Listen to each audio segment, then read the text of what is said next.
أعوذ بالله من الشيطان الرجيم. بسم الله الرحمن الرحيم.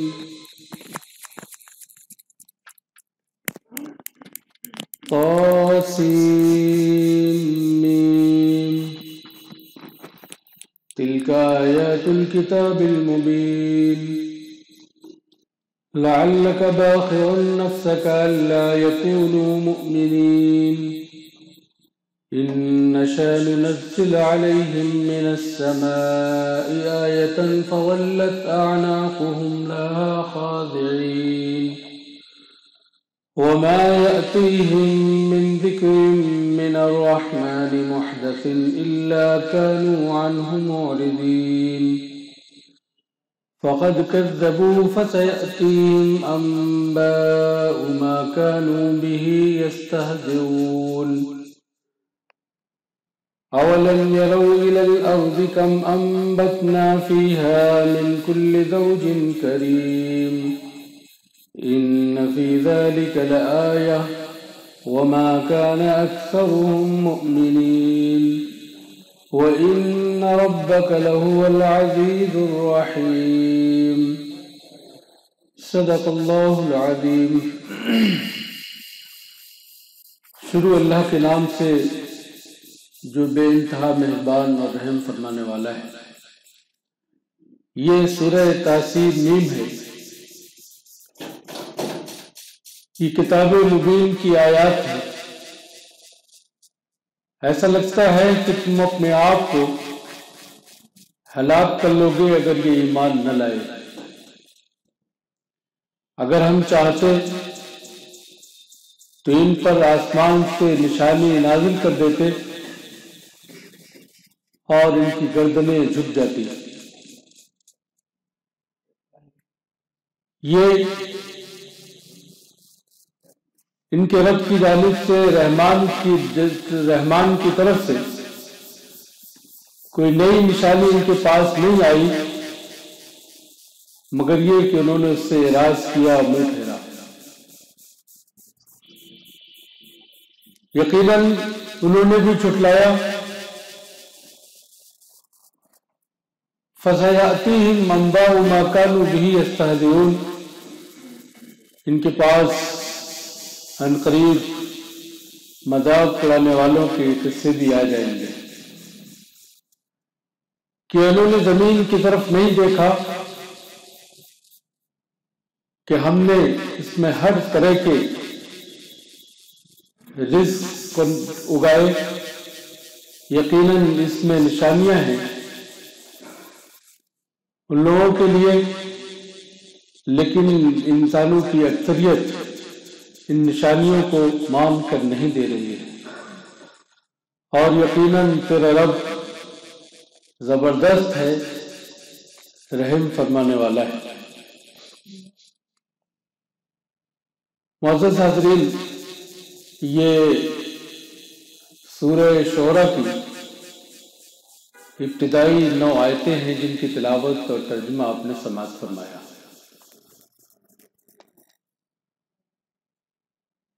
سورہ شعراء کی تیسری آیت ان آیات کے انتخاب کی جو وجہ بنی ہے وہ تیسری آیت ہے جس میں یہ فرمایا گیا کہ ایسا لگتا ہے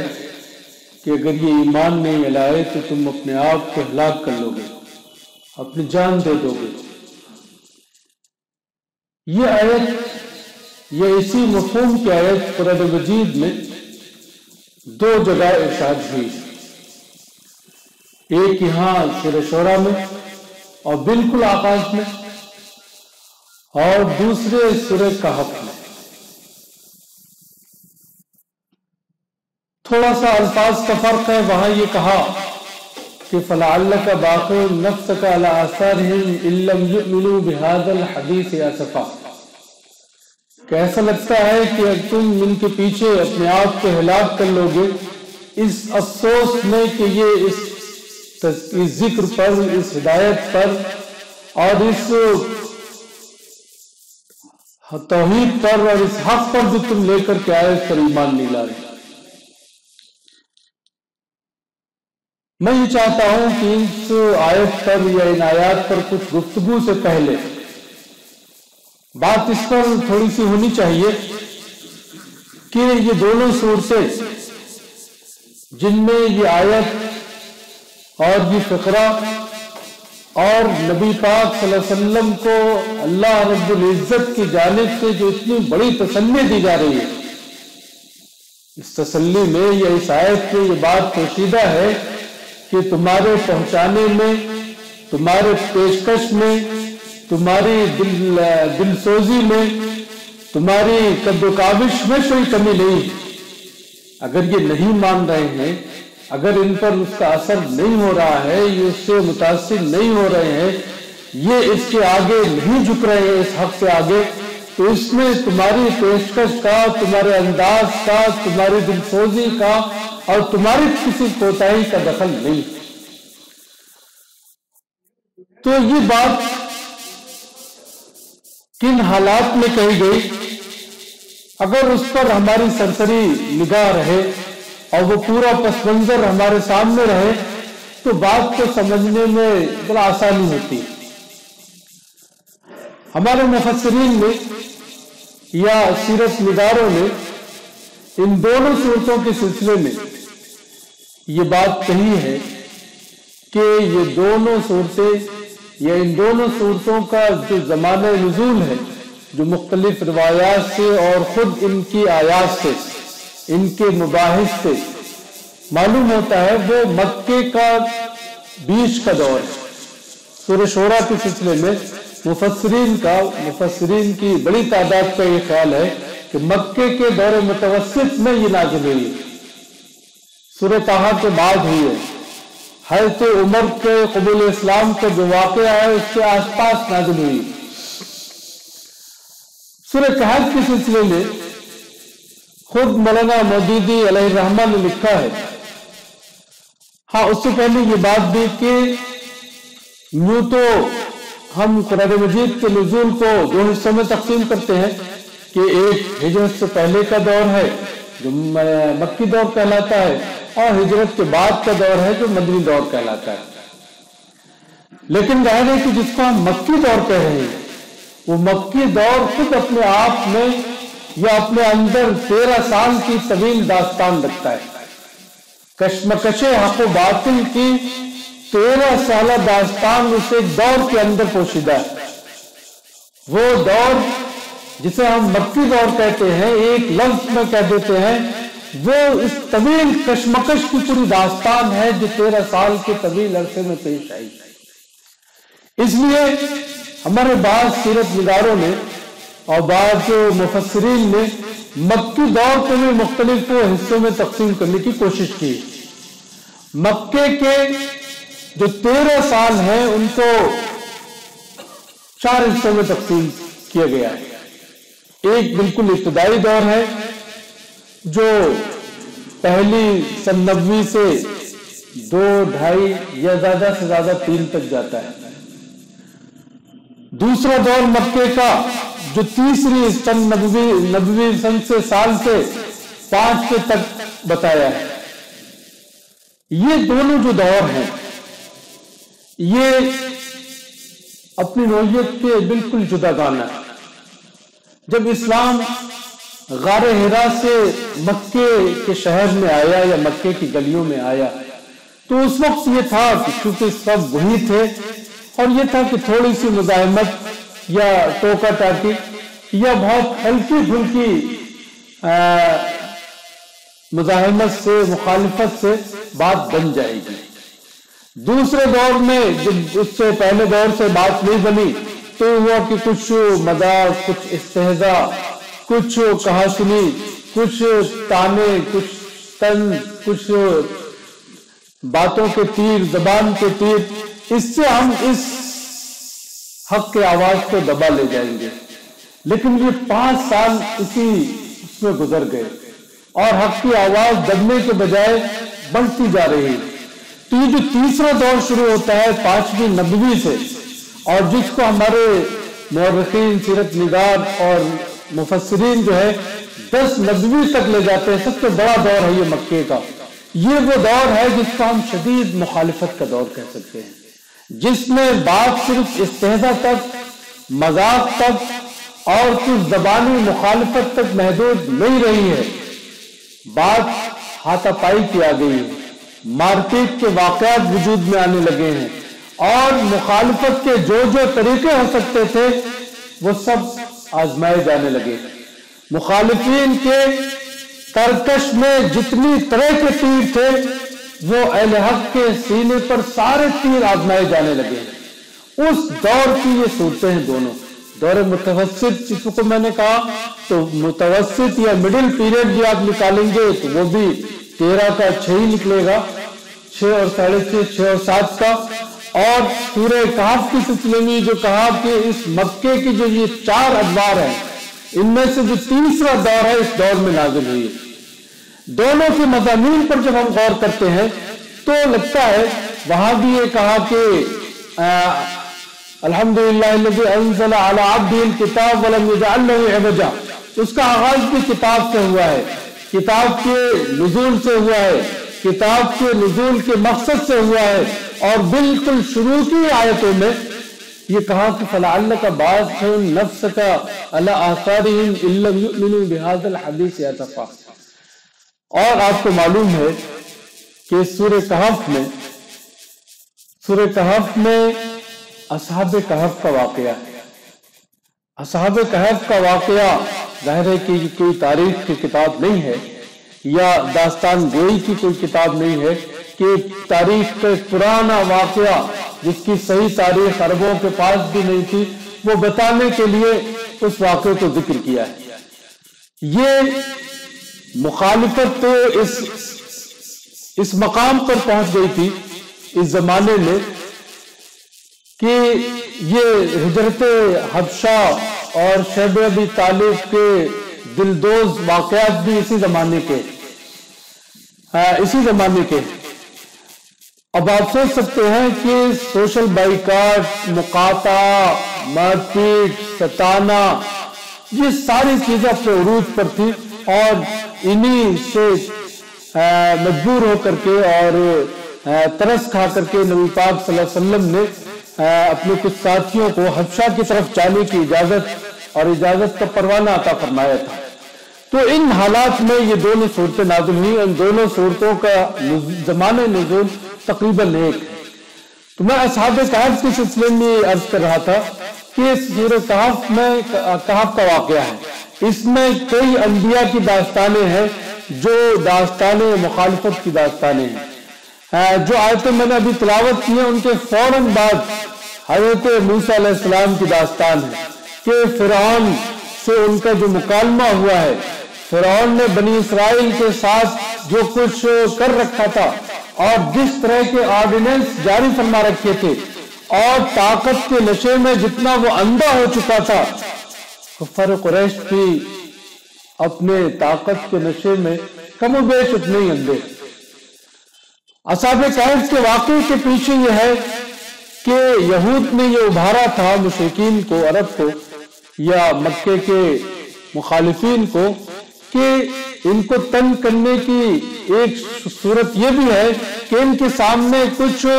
ایسے سوالات رکھو جن سوالات کا تعلق اہل کتاب سے ہے، بنی اسرائیل سے، اور ان سے پوچھو کہ اصحاب کہف کون تھے، ذوالقرنین کون تھے، حضرت موسیٰ علیہ السلام کے سفر کا واقعہ بیان ہوا ہے، سفر میں وہ کون تھے۔ تو اس طرح کے سوالات اگر یہ نہیں دے پاتے ہیں تو وہ ان کی مخالفت کرنے کا ایک اور بہانہ ہاتھ آ جائے گا۔ اس سوال کے جواب میں قرآن مجید نے جس انداز سے ان تینوں سوالوں کا نوٹس لیا ہے، ان کے سوالوں کا جواب بھی بھرپور جواب، اور یہ بتا دیا کہ وہ اصحاب کہف جن کے بارے میں تم جاننا چاہتے ہو، ان کی دعوت بھی اسی توحید کی دعوت تھی جو یہ قرآن اور یہ پیغمبر پیش کر رہا ہے، اور انہوں نے بھی اس دعوت سے کسی کمپرومائز کیے بغیر اس کے راستے میں آگے بڑھے تھے، اور انہوں نے بھی وہ کیا تھا جس کی وجہ سے تم یہ سوال کر رہے ہو۔ اس میں بھی متعدد انبیاء کا اور خاص طور سے حضرت نوح علیہ السلام کا واقعہ جو انبیائی تاریخ کا بالکل ایک سرا ہے، اور اپنے مشن اور اپنی دعوتی جدوجہد میں ایک بڑا سنگ میل ہے. تقریباً 1000 سال 950 سال تک انہوں نے یہ کام کیا ہے، اپنے مشن کو جاری رکھا ہے. یہ واقعات بتا کر کے بتائے ہیں. تو ایک طرف تو اس میں یہ بتایا کہ یہ جو کام ہے، یہ قرآن مجید کا نزول، یہ حق کا آنا، یہ نبیوں کا اس حق کے ساتھ مبعوث کیا جانا، یہ صرف یہ اس لیے نہیں ہے کہ وہ اپنے ماننے والوں کا تزکیہ چاہتا ہے. وہ اپنے ماننے والوں کی تزکیے کے ساتھ، یہ بات میں اس لیے بھی ذکر کر رہا ہوں کہ ہمارے اس زمانے میں بعض لوگوں کی طرف سے اس طرح کی باتیں سننے میں آتی ہیں کہ قرآن کا مقصد نزول یہ ہے کہ انسانوں کا تزکیہ ہو. اگر ہم اس کے ذریعے سے اپنا اور اپنے نفس کا تزکیہ کر لیتے ہیں تو یہ قرآن مجید پر ایمان لانے کے لیے کافی ہے. نبی پاک صلی اللہ علیہ وسلم کے لیے ان دونوں صورتوں میں جو الفاظ بیان کیے ہیں، یہ خود چیخ چیخ کر یہ بتا رہے ہیں کہ صرف اپنا تزکیہ کر لینا یہ ایمان لانے کے لیے کافی نہیں. اور یہ حق جو اس قرآن کے ذریعے سے ہمیں ملا ہے، یہ حق اس پر اکتفا کرنے کے لیے تیار نہیں ہے کہ اسے ہم اپنی زندگی کے ساتھ خاص کر لیں، اپنی زندگی تک محدود کر لیں، بلکہ یہ حق ہمیں اس بات پر مجبور بھی کرتا ہے اور ہم سے اس بات کا تقاضا اور مطالبہ بھی کرتا ہے کہ جس طرح سے ہمارے نبی نے اور آخری نبی نے صلی اللہ علیہ وسلم نے جس طرح سے اس کام کو، اس حق کی پیشکش کو اپنی زندگی کا مشن بنایا، اپنی زندگی کا نصب العین بنایا، ان کی امت کا ایک ایک فرد بھی اس کو اپنی زندگی کا مشن اور اپنی زندگی کا نصب العین بنائے. اور اگر اسے نبی پاک صلی اللہ علیہ وسلم سے محبت ہے، اور یقیناً ہم میں سے ایک ایک شخص کو ان سے بے پناہ محبت ہے، تو اس محبت کا بھی تقاضا یہ ہے کہ ہماری کیفیت بھی اپنے مشن کو لے کر کبھی ایسی ہو کہ ایسا لگے کہ قوم یا انسان یا وہ لوگ جن کے ساتھ اور جن کے معاشرے میں ہم موجود ہیں، ہم اہل حق جن کے پاس قرآن پاک ہے، جن کے پاس نبی پاک صلی اللہ علیہ وسلم کی حیات طیبہ اور سیرت طیبہ ہے، ان کے اندر بھی فکر مندی اور بے چینی کا وہ ادنا شائبہ نظر آئے، جھلکے، وہ پورا نہ ہو اور نہیں ہو سکتا شاید، لیکن کم سے کم اس کا کوئی عکس ہماری زندگیوں میں نظر آنا چاہیے. یہ دین، یہ کتاب اور یہ حق اور خود نبی آخر صلی اللہ علیہ وسلم کی زندگی اور آپ کی سیرت اس بات کا اپنے امتیوں سے، اپنے فالوورز سے اور اپنے ماننے والوں سے اس کا تقاضا کرتا ہے اور اس سے مطالبہ ہے کہ ان کی زندگیاں اس فکر میں گھلیں، ان کے پیروں میں بھی کچھ کانٹے اس حق کے لیے، اس حق کو پیش کرنے کے لیے لگیں. اگر نبی نے اس راستے میں زخم کھائے ہیں تو کچھ اتنے بڑے بڑے زخم اور گھاؤ نہیں، لیکن کچھ ہلکے پھلکے کانٹے تو چبھنا چاہیے. اگر وہ بھوکا رہا ہے اور اس مقصد کے لیے، اس مقصد کی دھن میں اس نے گالیاں، تانے اور نہ جانے کیا کیا برداشت کیا ہے، تو اس کی کچھ رمق ہم امتیوں کی زندگیوں میں بھی محسوس ہو. یہ بات قرآن مجید کے مطابق بالکل غلط ہے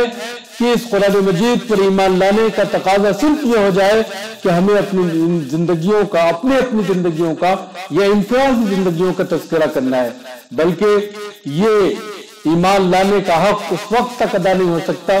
جب تک کہ یہ ہماری زندگی کا مشن نہ بن جائے. یہ ایک مشن ہے، یہ ایک تحریک ہے اور یہ ایک مومنٹ ہے جس کو لے کر کے ان لوگوں کو اٹھنا ہے جو اس کے ماننے والے ہیں، جو اس کے فالوور ہیں اور جو اس پر ایمان لانے کا دعویٰ کرتے ہیں.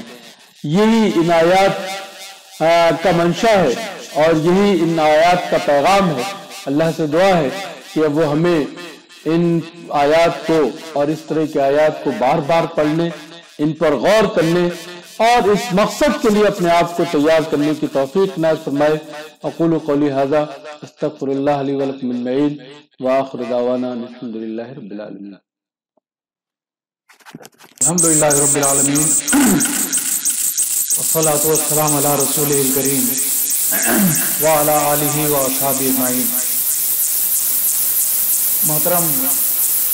بھائیوں، بہنوں اور عزیز نوجوان دوستوں، السلام علیکم ورحمۃ اللہ وبرکاتہ۔ آج کی گفتگو کا موضوع، جیسا کہ آپ کو اطلاع دی گئی ہے، وہ یہ ہے کہ انسانی شخصیت کا ارتقاء اور عبادات، یعنی یہ کہ ہر انسان جو اس دنیا میں زندگی گزارتا ہے اور ہر وہ انسان جو اپنی پرسنالٹی کو، اپنی شخصیت کو ڈیولپ کرنا چاہتا ہے، وہ اس بات کا فکر مند ہوتا ہے، اس بات کے لیے کوشاں ہوتا ہے، کوشش کرتا ہے کہ اس کی شخصیت زیادہ سے زیادہ ڈیولپ ہوتی جائے، مؤثر ہوتی جائے اور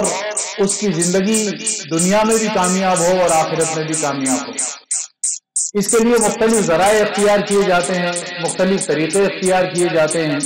اور آج کی جدید دنیا میں سائنس اور ٹیکنالوجی کی ترقی نے انسانی ڈیولپمنٹ کے، انسانی وسائل کے ڈیولپمنٹ کے نئے نئے راستے اختیار بھی کیے ہیں، اور مختلف طریقوں سے انسان کو اونچا اٹھانے اور انسان کی تربیت کی کوشش کی جاتی ہے۔ لیکن یہ بات بڑی ہی اہم اور حقیقت پر مبنی ہے کہ اللہ تعالیٰ نے جس کلام مجید کے ذریعے سے ہمیں نوازا ہے، نبی کریم حضرت محمد مصطفیٰ صلی اللہ علیہ وسلم کی سیرت طیبہ کے ذریعے سے اور قرآن مجید کے ذریعے سے انسانی شخصیت کا وہ ارتقاء، وہ ڈیولپمنٹ کا راستہ فراہم کیا ہے جو انسان کو اپنی معراج پر، اس کے عروج پر پہنچاتا ہے۔ اگر اس راستے کو اختیار کیا جائے، سوچ سمجھ کر کیا جائے، توجہ کے ساتھ کیا جائے اور آنکھیں کھول کر اس راستے کو اختیار کیا جائے، تو انسانی شخصیت اپنی پوری عروج پر پہنچتی ہے اور ایسا انسان دنیا کے سامنے آتا ہے جو سراسر فائدہ مند ہوتا ہے، ساری انسانیت کے لیے، خود اس کی اپنی ذات کے لیے، اس کی اپنی ذات اور برادری کے لیے، اس کے اپنے خاندان کے لیے اور پوری انسانیت کے لیے فائدہ مند ہوتا ہے۔ یہ وہ مقام اور مرتبہ ہے جو اسلام ہمارے سامنے رکھتا ہے، یہ وہ راستہ ہے جو اسلام ہمارے سامنے رکھتا ہے۔ یعنی اسلام نے جو عبادات کا نظام ہمارے سامنے رکھا ہے، عبادات کا جو لزوم دیا گیا ہے، عبادات کا جو وسیع مفہوم ہمارے سامنے قرآن اور نبی کریم حضرت محمد صلی اللہ علیہ وسلم کی ارشادات گرامی سے آتا ہے، اس کو اگر سامنے رکھیں تو انسانی شخصیت کا غیر معمولی ڈیولپمنٹ ہوتا ہے۔ آج کی اس گفتگو کو میں 3 حصوں میں تقسیم کرتا ہوں۔ سب سے پہلے یہ کہ شخصیت کیا ہے اور اس کا ارتقاء سے کیا مراد ہے، اور نمبر 2 یہ کہ عبادات کا وہ کیا جامع مفہوم ہے جو قرآن اور سنت کے ذریعے سے ہمارے سامنے آتا ہے، اور تیسرا پہلو یہ کہ ان عبادات کا وہ کیا امپیکٹ ہوتا ہے، وہ کیا اثرات ہوتے ہیں جو ہماری شخصیت کے ڈیولپمنٹ میں، شخصیت کی تعمیر میں اور شخصیت کے ارتقاء میں رول ادا کرتے ہیں۔ سب سے پہلی چیز اگر ہم غور کریں تو کچھ شخصیت کسے کہتے ہیں، پرسنالٹی کسے کہتے ہیں؟ کیا پرسنالٹی یا شخصیت کسی خاص فزیکل اپیرنس کا نام ہے؟ یعنی ایک انسان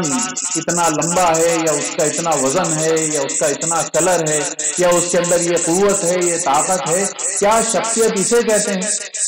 اور اگر شخصیت بہترین کہنا ہو تو ایک انسان بڑا گورا ہونا چاہیے، یا بڑا لنگوٹا اور دراز قد ہونا چاہیے، یا خربا جسم کا ہونا چاہیے، یا طاقتور ہونا چاہیے؟ کیا شخصیت کا یہ پہلو یا شخصیت کا یہ خاکہ مطلوب ہے؟ شخصیت سے کیا یہ مراد ہے؟ یا شخصیت سے یہ مراد کہ انسان کی جو مختلف خصوصیات ہیں، اس کی کوالٹیز ہیں، اس کے سوچنے کا معیار ہے، اس کے عمل کرنے کا طریقہ ہے، اس کا لوگوں کے ساتھ برتاؤ اور لوگوں کے ساتھ بیہیویئر ہے، کیا شخصیت اس چیز کا نام ہے؟ اگر ان چیزوں پر ہم غور کریں گے تو یہ بات سمجھ میں آتی ہے، یا شخصیت سازی کے جو ماہرین ہیں وہ یہ بات سامنے رکھتے ہیں کہ شخصیت دراصل انسانی خصوصیات کے مجموعے کا نام ہے۔ یہ انسان کو اللہ تعالیٰ نے بڑے ہی محبت سے اور بڑی ہی توجہ کے ساتھ انسان کی تخلیق اللہ تعالیٰ نے فرمائی۔ لما خلقت بیدیا کہا کہ ایسا انسان جسے میں نے اپنے ہاتھوں سے بنایا، یعنی یہ وہ تعبیر ہے کہ جس کا سمجھنا تو یقیناً ہمارے لیے آسان نہیں ہے، لیکن اس سے جو بات سمجھ میں آتی ہے کہ اللہ تعالیٰ نے انسان کو بڑا خاص مقام اور مرتبہ عطا کیا ہے، بڑی خاص خصوصیات کے ساتھ اس کو بڑی طاقتوں کے ساتھ اللہ تعالیٰ نے انسان کو بنایا ہے۔ ایسی غیر معمولی صلاحیتیں، خصوصیات اور خوبیاں انسان کو اللہ تعالیٰ نے دی ہیں کہ اگر وہ سب کا احاطہ کرے، اس کا ادراک کرے، اس کو ڈیولپ کرے تو بہت غیر معمولی کنٹریبیوشن، بہت غیر معمولی تعمیری کام انسان اس دنیا کے اندر کر سکتا ہے۔ تو گویا collection of human features and qualities, اس کا نام دراصل شخصیت رکھا گیا ہے۔ شخصیت بنتی ہے دو چیزوں سے، یہ بھی شخصیت کے ماہرین ہمارے سامنے بات رکھتے ہیں کہ دو چیزیں انسان کی شخصی ڈیولپمنٹ میں بڑا کردار ادا کرتی ہیں۔ نمبر ایک اس کا ماحول، اور نمبر دو وہ جو جینز اس کو وراثت میں ملتے ہیں۔ یہ دو کمبینیشن مل کر انسان کی شخصیت کو ڈیولپ کرتی ہیں۔ ایک انسان مختلف صلاحیتوں کا مالک ہوتا ہے، وہ اگر ایک ماحول میں، خاص ماحول میں اس پیدا ہوتا ہے اور وہ ماحول جب اس کو ڈیولپ کرتا ہے تو وہ ان خصوصیات کا، ان کوالٹیز کا مظہر جو ان دنیا کے سامنے آتا ہے وہ ایک ہوتا ہے۔ اگر ماحول کوئی دوسرا ہو، ماحول کسی اور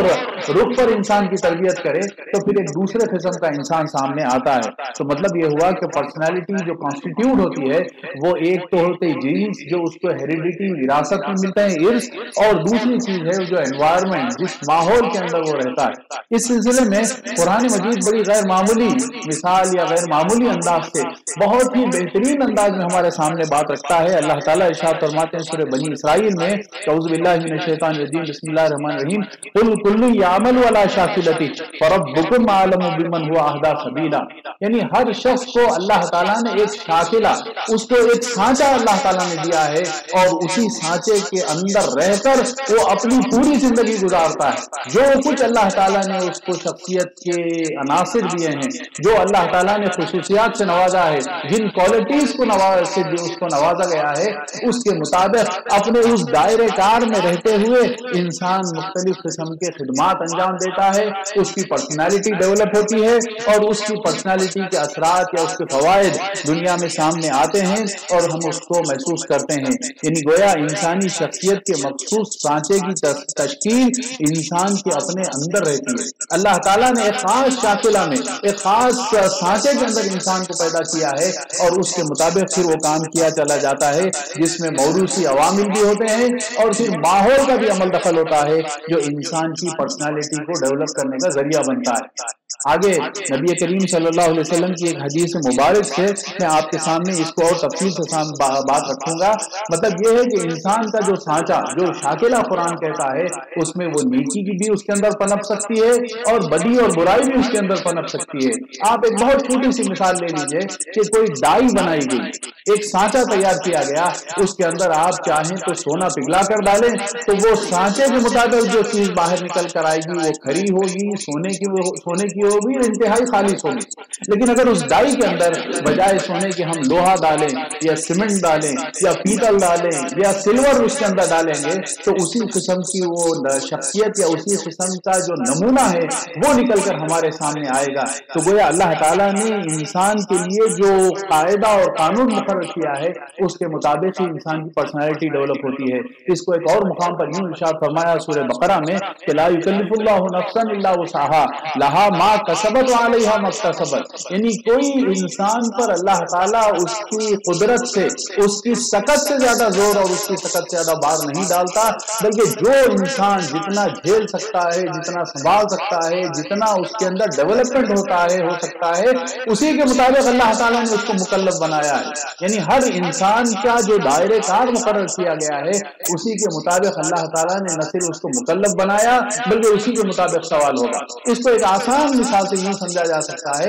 کہ ایک انسان اگر 1 کلومیٹر فی گھنٹہ کی رفتار سے چل سکتا ہے تو اس کا امتحان اسی انداز میں ہوگا، وہ اسی انداز میں چل سکے گا، اور کل قیامت کے دن جب وہ حاضر ہوگا تو اسی حساب سے اس کا رزلٹ بھی آئے گا، اس کا احتساب بھی کیا جائے گا۔ لیکن اگر ایک انسان 1 گھنٹے میں میں 5 کلومیٹر چل سکتا ہے تو اس کا حساب اور اس کا احتساب اور اس کا امتحان بھی اسی انداز میں ہوگا. جو صلاحیتیں، جو مقام اور مرتبہ، جو فہم اور ادراک، جو عرفان اللہ کے انبیاء کو اور ان کے قریب مقرب بندوں کو حاصل ہوتا ہے، اسی کے مطابق اللہ تعالیٰ نے ان کو ذمہ داری بھی دی ہے اور اسی کے مطابق ان سے سوال بھی کیا جاتا ہے. لیکن اس کے مقابلے میں عام انسان کی جب صورتحال ہے، عام انسان کی جب بات آتی ہے تو جو اس کی صلاحیت، جو شاکلہ اللہ تعالیٰ نے دیا ہے، اسی کے مطابق اس پر بوجھ بھی ڈالا گیا ہے، ذمہ داری بھی ڈالی گئی ہے اور اسی کے مطابق اس سے سوال بھی ہوگا. لیکن اب یہاں ایک اہم سوال یہ ہے کہ میں اپنے آپ کو کیسے جانچوں، میں یہ کیسے پہچانوں کہ میرے اندر اللہ تعالیٰ نے کیا صلاحیتیں رکھی ہیں، میرے اندر اللہ تعالیٰ نے وہ کیا خاص کیفیت، کیا خاص کوالٹیز، کیا خاص صلاحیتیں رکھی ہیں جس کی بنیاد کے اوپر مجھے یہاں عمل کرنا ہے اور کل اللہ رب العالمین کے پاس جواب دینا ہے. تو یہ بہت آسان، دکھنے میں بڑا مشکل سوال ہو سکتا ہے لیکن یہ بہت آسان سوال. آسان اس طرح ہے کہ ہر انسان سب سے پہلے یہ کہ اپنی زندگی کا مقصد طے کرے. اللہ نے اسے کیوں پیدا کیا، کس کام کے لیے پیدا کیا اور اسے یہاں کیوں بھیجا گیا ہے. جب یہ بات اس کے سامنے واضح ہو جائے تو پھر اس مقصد کو حاصل کرنے کے لیے اپنی زندگی کو لگائے، اپنی محنتیں، اپنی طاقتیں، اپنی قوتیں، اپنی صلاحیتیں، جو کچھ اللہ تعالیٰ نے دیا ہے وہ اس کے پیچھے لگائے چلا جائے اور اس میں ہر دن اس بات کی کوشش کرے کہ ایک قدم آگے بڑھے. حضرت علی رضی اللہ تعالیٰ عنہ کا ایک قول کہیں میں نے پڑھا تھا، اس میں انہوں نے کہا کہ ایک انسان اگر آج اس مقام پر ہے جہاں کل تھا، جس مقام پر کل تھا، اگر آج بھی وہ اس مقام پر ہے تو گویا وہ ترقی تو نہیں کیا لیکن تنزل کا شکار ہو گیا، باقی نہیں رہا اس مقام پر جہاں کل تھا. اگر آج بھی اس مقام پر رہتا ہے تو ہم یہ کہیں گے کہ وہ اسٹیبل ہے، مینٹین کر رہا ہے. نہیں، وہ کہتے ہیں کہ وہ تنزل کا شکار ہو گیا. کیا مطلب یہ ہوا کہ ایک دن گزرنے کے بعد دنیا تو آگے بڑھ گئی اور میں جس مقام پر تھا اگر وہیں کھڑا رہ گیا تو یہ میرے لیے مینٹیننس نہیں ہے، یہ اس مقام پر برقراری نہیں ہے، بلکہ اصلاً تو میرا نقصان ہو گیا. دنیا تو چند قدم آگے بڑھ گئی، میرے بھائی بہن، میرے اطراف رہنے والے اور دنیا کے مختلف لوگ تو چند قدم آگے بڑھ گئے، لیکن اگر میں اسی مقام پر رہ گیا تو مطلب یہ ہوا کہ یہ میرے لیے نقصان ہے، میرے لیے تنزل کی علامت. تو گویا انسان اپنی صلاحیت کو جاننا ہے، اپنی کیپیسٹی کو جاننا ہے، اپنی شخصیت کے پھیلاؤ کو، اس کے اثرات کو، اس کی کیفیت کو جاننا ہے. تو وہ ضروری ہے کہ ہر دن ایک قدم آگے بڑھاتا جائے تاکہ اس کے اوپر موت نہ آ جائے. اس وقت تک، آخری سانس تک اپنے ڈیولپمنٹ کی، اپنے آپ کو آگے بڑھانے کی کوشش کرتا جائے. شخصیت کے سلسلے میں نبی کریم حضرت محمد مصطفیٰ صلی اللہ علیہ وسلم کا ایک قول یہاں نقل کرتا ہوں، بخاری اور مسلم کی روایت ہے. حضرت ابو ہریرہ رضی اللہ تعالیٰ عنہ راوی ہیں کہ نبی کریم صلی اللہ علیہ وسلم نے ارشاد فرمایا، الناس معادن کمعادن الذهب والفضة خيارهم في الجاہلیۃ خيارهم في الاسلام اذا فقهوا. اللہ کے نبی صلی اللہ علیہ وسلم ارشاد فرماتے ہیں کہ انسان کان کے مانند ہے جیسے کہ سونے اور چاند کی کان ہوتی ہے. مائنز جو ہوتے ہیں، جو اور کے مائن ہوتے ہیں، سونا اور چاندی، مختلف دھات نکالی جاتی ہیں. اللہ کے نبی صلی اللہ علیہ وسلم نے فرمایا کہ انسان بھی یہ سونے اور چاندی کے کان کے مانند ہے، اور فرمایا کہ خیارہم فی الجاہلیۃ و خیارہم فی الاسلام، کہ جو بہتر آدمی تھا، بہترین تھا جاہلیت کے زمانے میں، وہ اسلام کے زمانے میں بھی بہترین ہوگا. یہ شخصیت کا بہت غیر معمولی تعارف ہے جو نبی کریم صلی اللہ علیہ وسلم نے ہمارے سامنے رکھا. آپ تھوڑا تصور کیجئے کہ سونے کی کان اور چاندی کی کان یا لوہے کی اور پیتل کی مختلف کان دریافت ہوتی ہیں. کہیں کسی کان سے ہیرا نکلتا ہے، کہیں سونا نکلتا ہے، کہیں چاندی نکلتی ہے. اس کی مثال نبی کریم صلی اللہ علیہ وسلم نے انسان کی شخصیت سے کیوں دی ہے اور اس سے کیا میسج اور پیغام ہمارے سامنے آتا ہے. سب سے پہلی چیز یہ ہے کہ جہاں کان وہ جگہ ہے جہاں قیمتی دھاتیں ہوتی ہیں، جہاں فضول ہوتا ہے، کچرا ہوتا ہے، گندگی ہوتا ہے، کوڑا ہوتا ہے، وہاں کوئی جا کر کھود کر اس کو تلاش کر کے نکالنے کی کوشش نہیں کرتا ہے. نکالنے کی اور تلاش کرنے کی کوشش وہیں پر ہوتی ہے جہاں قیمتی چیزیں ملتی ہیں. تو اللہ کے نبی صلی اللہ علیہ وسلم نے انسان کو، انسان کی شخصیت کو اس قیمتی مقام سے تعبیر کیا ہے کہ جہاں انتہائی قیمتی چیزیں اندر چھپی ہوئی ہیں، نمبر ایک. اور نمبر دو یہ کہ یہ چیزیں پوشیدہ ہے، اس کو نکالنا پڑتا ہے. بہت ساری چیزیں دکھ کر آ جاتی ہیں، سورج نکلتا ہے تو اس کی روشنی ہمیں ملتی ہے، کہیں سے گزرتے ہیں تو خوشبو ہمیں مل جاتی ہے، لیکن بہت ساری خوبیاں ایسی ہوتی ہیں جو زمین میں چھپی ہوئی ہوتی ہیں ان کو کوشش کر کر محنت کر کر نکالنا پڑتا ہے۔ تو مطلب یہ ہوا کہ انسان کے اندر وہ ہیرے جواہرات، وہ قیمتی سونا اور چاندی، وہ قیمتی چیزیں رکھی ہوئی ہیں کہ اسے نکالنے کے لیے خود انسان کو محنت کرنا اور کوشش کرنا پڑتا ہے، تب کہیں جا کر وہ قیمتی چیزیں باہر آتی ہیں۔ پھر تیسرا اہم پہلو یہ ہے کہ جو اندر ہوگا وہی برآمد ہوگا۔ یعنی اگر ہم پرسنالٹی کے اینگل سے غور کریں، بات کریں تو یہ بات ہمیں سمجھ میں آتی ہے کہ اندر اگر ہم اچھی چیزیں اتارتے چلے جائیں، اچھی چیزوں کو اگر ہم اندر داخل کریں گے تو وہی ہماری شخصیت کے طور پر، پرسنالٹی کے اظہار کے طور پر وہی چیزیں باہر آئیں گی۔ اگر اندر کوئلہ ہوگا تو ہم 1 فٹ نہیں، 2 فٹ نہیں، 10 نہیں، 100 نہیں، 1000 فٹ بھی اگر ہم گہرائی میں چلے جائیں تب بھی کوئلہ ہی باہر آئے گا، سونا باہر نہیں آ سکتا۔ تو انسانی شخصیت کو اللہ تعالیٰ نے سانچے سے تعبیر کیا ہے، چاہے اس میں تم کوئلہ ڈالو، چاہے اس میں سونا ڈالو، چاہے اس میں چاندی ڈالو یا اس میں مٹی بھر دو، جو بھریں گے وہی انسانی شخصیت کے طور پر باہر آئے گا۔ اور نمبر 4 یہ کہ اسے جتنا پاک صاف کریں گے، گھسیں گے، چمکائیں گے، اتنا زیادہ وہ چمکتا چلا جائے گا۔ جتنا زیادہ امپیورٹیز کو، ملاوٹ کو، اس کے اندر جو چیزیں ہیں نکال کر باہر کریں گے، اتنا زیادہ وہ چیزیں باہر خالص شکل میں آتی چلی جائیں گی۔ یہ بات بھی ہم اچھی طرح جانتے ہیں کہ جب کان سے سونے کو باہر نکالا جاتا ہے تو وہ ایک عام دھات کے مانند نظر آتا ہے، کالا پیلا نظر آئے گا، لیکن جب سنار اس کو پکاتا ہے، اس کو تپاتا ہے اور ایک خاص پروسیس سے گزارتا ہے، تب کہیں جا کر وہ میل اور کچرا اور ساری گندگیاں اس کو نکال کر پھونک مار کر اڑا دیتا ہے، تب کہیں جا کر اندر سے وہ خالص سونا نکل کر آتا ہے۔ نبی کریم حضرت محمد صلی اللہ علیہ وسلم نے جو انسانی شخصیت کی کان سے تعبیر کی ہے، اس سے یہ بات بھی سمجھ میں آتی ہے، اور یہ خود نبی کریم صلی اللہ علیہ وسلم کے بعثت کے مقاصد میں سے ایک مقصد بتایا گیا کہ انسان کا تزکیہ کیا جائے، یعنی اس میں جو کچھ خرابیاں ہیں اس کو ایک ایک کر نکالا جائے۔ جتنا زیادہ اس خرابیوں کو نکالتے جائیں گے اتنا زیادہ انسانی شخصیت کی تعمیر ہوگی، کھڑا ہوگا، اور اس کے مطابق وہ پھر سامنے بھی ہمارے آئے گا۔ اس حدیث سے ایک آخری پہلو، آخری مفہوم جو ہمارے سامنے آتا ہے وہ یہ ہے کہ جو ابتدا میں نے آپ کے سامنے بات رکھی کہ ہر دھات کی، کان سے نبی کریم صلی اللہ علیہ وسلم نے تعبیر کی ہے کہ ہر دھات کی ایک خاص خوبی ہوتی ہے۔ آپ سونا ہے تو اس کو خاص انداز میں استعمال کر سکتے ہیں، ہر جگہ استعمال نہیں کیا جا سکتا۔ چاندی ہے تو اس کو خاص مقاصد کے لیے استعمال کیا جا سکتا ہے، تانبا ہے، پیتل ہے، لوہا ہے تو اس کو اپنے خاص کام میں ہی استعمال کیا جائے گا تو وہ فائدہ مند ہوگا۔ بالکل یہی مثال انسان کی ہے، مختلف شخصیات، مختلف پرسنالٹیز انسان کے اندر اللہ تعالیٰ نے رکھی ہیں، اور اس کے مطابق جب کام لیں گے تو وہ پرسنالٹی افیکٹو بھی ہوگی، ایفیشنٹ بھی ہوگی، اور ساری زندگی کے اندر مؤثر اور اثر انداز بھی ہو سکے گی۔ یہی معاملہ خود سیرت النبی صلی اللہ علیہ وسلم میں ہمیں آتا ہے کہ کسی صحابی کو سیف اللہ کہا، کسی صحابی کو امین الامت کہا، کسی صحابی کو کوئی لقب دیا، اور کسی صحابی کو کسی خاص کام کے اوپر اللہ کے نبی صلی اللہ علیہ وسلم نے لگایا، شخصیت کو پہچان کر، اس کو ڈیفائن کر کر ان کی خوبیوں کو نکھارا اس طرح کہ وہ دنیا میں ایک عظیم مثال بن کر، دنیا میں ایک عظیم نمونہ بن کر، اور اپنے میدان کے ایکسپرٹ بن کر وہ دنیا کے اندر سامنے آئے۔ تو گویا معدن کان سے تعبیر کرنے کا مطلب یہ ہوا کہ ہم اپنی شخصیت کو پہچان کر اس کا صحیح رخ پر، صحیح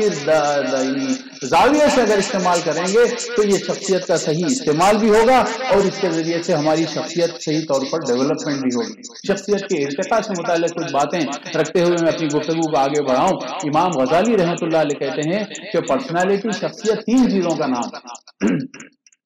پرسنالٹی 3 چیزوں کا نام ہے، نمبر 1 عقل، نمبر 2 قلب، اور نمبر 3 عمل۔ یہ 3 چیزوں کی اگر اصلاح ہو جاتی ہے، انسانی عقل کی، قلب کی اور عمل کی اصلاح کر لے تو اس کا شخصیت، پرسنالٹی ڈیولپمنٹ ہوگا اور اس کا شخصی ارتقاء مکمل ہوگا۔ مولانا فاروق خان صاحب اس سلسلے میں یہی بات کو ایک اور انداز سے وہ کہتے ہیں کہ انسان 3 چیزوں کا نام ہے انسانی شخصیت، نمبر 1 افکار، نمبر 2 جذبات، اور نمبر 3 عمل۔ یعنی افکار وہ ہمارے عقل میں اور ہمارے ذہن میں اور ہمارے خیالات میں ہیں، نمبر 2 جذبات جو ہمارے اپنے دل کے اندر ہوتے ہیں، دل کے اندر اس کو پروان چڑھتے ہیں، اور نمبر 3 یہ افکار اور جذبات کا اظہار انسان عمل کے ذریعے سے کرتا ہے۔ اگر یہ 3 چیزوں کی اگر انسان اصلاح کر لے تو پھر اس کا شخصی ڈیولپمنٹ، اس کی شخصیت کا ارتقاء ہوتا ہے، اس کی شخصیت صحیح طور پر نکھر کر سامنے آتی ہے۔ اس کی ایک بہت مثال دیتے ہوئے میں اپنی گفتگو کو آگے بڑھاتا ہوں۔ عام طور پر ہم اپنی گفتگو میں ایک دوسرے کی تعارف کراتے ہوئے، ایک دوسرے کی تعریف میں ہم یہ بات کہتے ہیں کہ فلاں صاحب بڑے خوش مزاج آدمی، فلاں صاحب بڑے تنگ نظر آدمی ہیں، فلاں صاحب بڑے ہمدرد آدمی ہیں۔ یہ بولنے کے ساتھ کچھ نقشہ ہمارے ذہن میں آتا ہے، پرسنالٹی کا، شخصیت کا ایک خاص نقشہ ہمارے ذہن میں آتا ہے کہ کسی دوست کو، کسی بھائی کو اگر ہم ہمدرد کہیں، ہمدرد پرسنالٹی کہیں یا خوش مزاج پرسنالٹی کہیں تو اس کا ایک خاص نقشہ ہمارے ذہن میں آتا ہے۔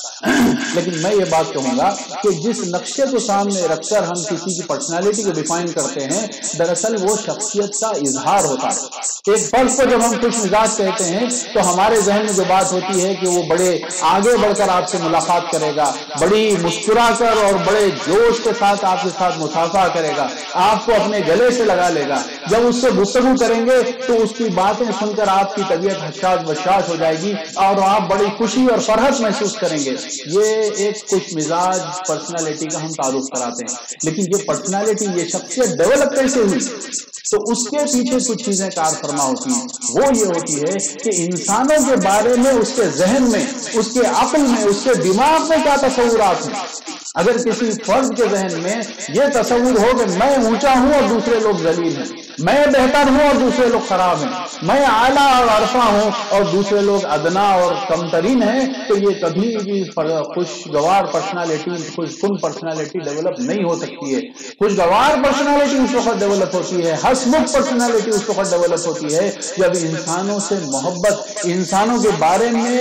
میرے ذہن میں یہ تصور آئے کہ سارے انسان برابر ہیں، سب رحم کیے جانے کے قابل ہیں، سب اکرام کے قابل ہیں، سب کی تعظیم ہونی چاہیے، سب کے ساتھ بہتر سلوک ہونا چاہیے، سب کے ساتھ میرا اپروچ اور ایٹیٹیوڈ اچھا ہونا چاہیے، میرا انداز گفتگو صحیح ہونا چاہیے۔ یہ جب میرے ذہن کے اندر بات ہوتی ہے تو وہ میرے دل کے اندر اترتی ہے۔ جب دل کے اندر یہ بات اترتی ہے تو میں انسانوں سے محبت کرتا ہوں، انسانوں سے مل کر خوشی ہوتی ہے، انسانوں کے قریب جانا میرا دل چاہتا ہے۔ جب یہ کیفیت میرے دل کے اندر پیدا ہوتی ہے تب کہیں جا کر وہ سارے اعمال، وہ ساری چیزوں کا اظہار ہوتا ہے جسے ہم ایک ہسمکھ پرسنالٹی یا خوشگوار پرسنالٹی سے ڈیفائن کرتے ہیں کہ لوگوں سے آگے مل کر مصافحہ بھی کرے گا، لوگوں کے ساتھ مسکرا کر بھی ملے گا، لوگوں کو گلے سے بھی لگائے گا اور اس سے مل کر لوگوں کو خوشی بھی ہوگی۔ یہ وہی بات ہے جو میں نے ابھی امام غزالی رحمۃ اللہ علیہ اور مولانا فاروق خان صاحب کے اقوال کے ذریعے سے آپ کے سامنے رکھی کہ پرسنالٹی دراصل انسان کے ذہن کے اندر بنتی ہے۔ ذہن کے اندر صحیح خیالات جب پروان چڑھتے ہیں، ذہن کے اندر جب صحیح غذا اترتی ہے تو پھر انسانی دل، انسان کا قلب ان خیالات کو عکس کر کے ایک نتیجہ قائم کرتا ہے۔ انفارمیشن، معلومات، جب یہ ذہن کے اندر سے صحیح معلومات اور انفارمیشن آتی ہے تو پھر انسان اپنے دل میں ایک خاص فیصلہ کرتا ہے۔ اس فیصلے کی بنیاد پر پھر اس کے اعمال ہوتے ہیں، اس فیصلے کی بنیاد پر اس کے اعمال کا اظہار ہوتا ہے جسے ہم عام طور پر پرسنالٹی کہتے ہیں۔ یہ دراصل وہ پروسیس ہے، یہ دراصل وہ پورا طریقہ ہے کہ جس پر چل کر ایک انسان کی شخصی پرسنالٹی ڈیولپ ہوتی ہے۔ اگر اس کو سمرائز کیا جائے تو ذہنی طور پر، عقلی طور پر انسان کے افکار اور اس کے خیالات کی تطہیر ہو، اس کی صفائی ہو، اس کی پاکی ہو، صحیح خیالات کو ذہن کے اندر اتارا جائے، اس کے ذہن کے اندر ان چیزوں کو اتارا جائے جو حقیقت پر مبنی ہو، ویسے ہی ہو جیسے کہ اللہ رب العالمین نے بنایا ہے، جیسے کہ اللہ رب العالمین اور اللہ کے نبی حضرت محمد مصطفیٰ صلی اللہ علیہ وسلم نے ڈیفائن کیا ہے، وہ خیالات انسان کے اندر اترتے چلے جائیں۔ یہ نمبر ایک۔ تو اس سے اس کا ایک انسان تجزیہ کرے گا، انالیسس کرے گا کسی کے بارے میں اور کسی چیز کے بارے میں۔ اور نمبر دو یہ کہ قلب میں اس کے جذبات صحیح سانچے میں ڈھلتے چلے جائیں، صحیح فیصلے پر وہ پہنچے ان خیالات اور افکار کے بارے میں جو اس کے ذہن کے اندر اتارے گئے ہیں۔ اور نمبر تین یہ کہ یہ افکار و خیالات کی بنیاد پر دل فیصلہ کرے، اور پھر نمبر تین یہ کہ عمل کے ذریعے سے اس کا اظہار ہو۔ آج ہم دنیا میں ہر طرف نفرت پھیلی ہوئی دیکھتے ہیں۔ یہ نفرت انسان کے باہر سے نہیں آتی ہے، انسان بیٹھے بیٹھے اس کا ہاتھ کھجانا نہیں شروع کرتا ہے کہ میں کسی کو مارنے کے لیے کھڑا ہو جاؤں۔ یہاں زبان کے اندر کوئی بے چینی نہیں ہوتی کہ میں کسی کو گالی دے دوں، بلکہ ہوتا یہ ہے کہ جو افکار، جو خیالات مختلف ٹی وی چینلز کے ذریعے سے، مختلف اخبارات کے ذریعے سے، مختلف ذرائع کے ذریعے سے جو مسلسل ذہن کے اندر اتارے جاتے ہیں، اس بنیاد کے اوپر انسان اپنے جذبات سے، اپنے دل کے میلانات سے فیصلہ کرتا ہے۔ اب اس فیصلے کی بنیاد پر جب جیسے جہاں موقع ملتا ہے وہ اس کا اظہار کر دیتا ہے۔ ہو سکتا ہے کہ ڈپلومیٹیکلی بعض وقت اس کو چھپا کے رکھے، اپنے مفادات کے خاطر، اپنے فائدے کے خاطر ہو سکتا ہے کہ اس کو چھپا کے رکھے، لیکن یہ چیز زیادہ دیر تک چھپتی نہیں ہے۔ انسان کے اندر اس کے ذہن اور دل میں جو ہوتا ہے وہ نکل کر سامنے آتا ہے، وہ پرسنالٹی کا اظہار ہوتا ہے۔ یعنی ذہن، قلب اور عمل، یہ تین چیزیں جب صحیح ہوتی چلی جاتی ہیں تو انسان کی شخصیت کا ڈیولپمنٹ ہوتا ہے، انسانی شخصیت کا ارتقاء ہوتا ہے۔ اس کے دو اور پہلو، جیسا کہ خود قد افلح من زکاہا وقد خاب من دساہا، اس کی تشریح میں علماء اور مفسرین جو بات بیان کرتے ہیں کہ انسانی نفس کی تہذیب نفس کا جب معاملہ ہوتا ہے تو اس میں کچھ خراب چیزوں کو نکالنا اور کچھ اچھی چیزوں کو داخل کرنا یہ انتہائی ضروری ہوتا ہے۔ یعنی صرف خراب چیزوں کو نکالنے سے انسان کی پرسنالٹی ڈیولپمنٹ نہیں ہوتا ہے، بہترین شخصیت نہیں بنتی ہے، بلکہ اس کے ساتھ ساتھ اچھی چیزوں کو بھی داخل کرنا پڑتا ہے۔ صرف اچھے چیزوں کو داخل کرنے سے بھی معاملہ کامیاب نہیں ہوتا ہے، جبکہ اس سے خراب چیزوں کو نکالنا پڑتا ہے۔ ہمارے فقہاء اور مفسرین فقہ کی کتابوں میں مسئلہ، بہت عام مسئلہ ہمارے سامنے ملتا ہے کہ اگر ایک کنویں میں کتا گر جائے تو اس کو پانی اس کا پاک ہے یا ناپاک ہے، حلال ہے یا غلط ہے، تو اس میں بات یہ کہی جاتی ہے کہ آپ 50 ڈول نکالیں، 60 ڈول نکالیں، مختلف فقہاء نے اس کی مختلف تشریح کی ہے، لیکن اصلاً یہ ہے کہ اس کے اندر جو کتا مرا ہوا پہلے اس کو نکالنا پڑتا ہے، تب کہیں جا کر پھر اس کو پاکی اور صفائی کا پروسیس ہوتا ہے۔ تو یہ چیز دونوں کہ خراب چیزوں کو نکالا جائے اور اس میں مثبت اور اچھے فائدہ مند چیزوں کو داخل کیا جائے، تب کہیں جا کر انسانی شخصیت کا ڈیولپمنٹ اور اس کا ارتقاء ہوتا ہے۔ یعنی انسان کی اندر سے تبدیلی یہ پہلی اور بنیادی سیڑھی ہے کہ جس پر قدم رکھے بغیر انسان عروج کی اور ترقی کی اور ارتقاء کی اعلیٰ منزلوں کو طے نہیں کر سکتا ہے، اور نہ وہ اعلیٰ مقام اور مرتبہ حاصل کر سکتا ہے۔ یعنی ذہن و فکر کی ساخت، مائنڈ سیٹ جسے کہتے ہیں، اس کی نشو و نما اور ترقی، اور پھر اس کے بعد اس کو صحیح رخ پر لے جانا۔ ایک اور حدیث شریف میں نبی کریم صلی اللہ علیہ وسلم نے بہت ہی جامع، بہت سادہ لیکن انتہائی غیر معمولی انداز سے بات کو سمجھایا ہے۔ ابی ہریرہ رضی اللہ تعالیٰ عنہ راوی ہیں، متفق علیہ حدیث ہے،